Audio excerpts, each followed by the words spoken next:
Hey y'all, welcome back to Aurora's Kitchen Table. So we're going to make some soft, thick white bread today using King Arthur all-purpose flour this time. I've never used this, but I do want to try it, so we're going to see how the bread turns out today.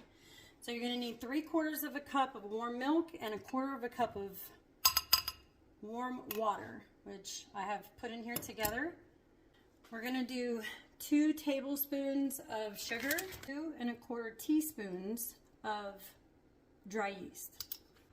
We're going to whisk that up. We're going to let that sit for 5 to 10 minutes. Okay, so this is 3 cups of the King Arthur unbleached all-purpose flour.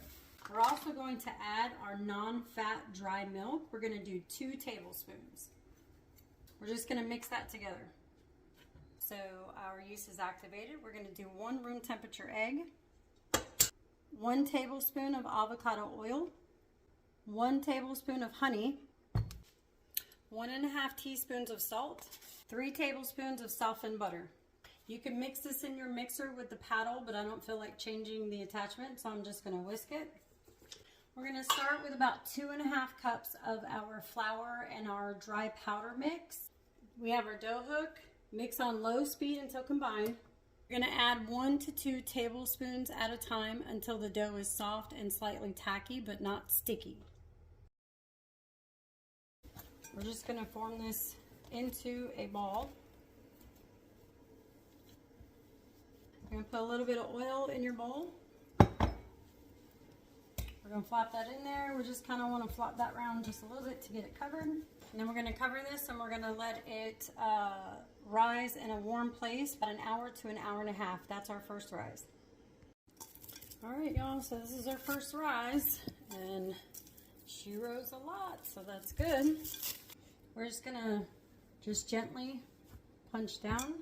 We're gonna get the air out. Get this into a rectangle. Roll it.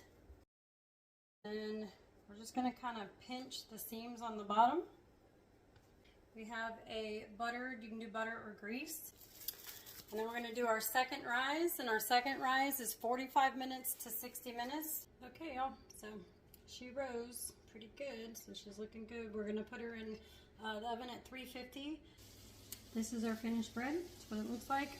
And I cooked it for 28 minutes at 350 degrees. Now, I'm going to take some butter while it's still hot and put it all over the top. Keeps the top soft.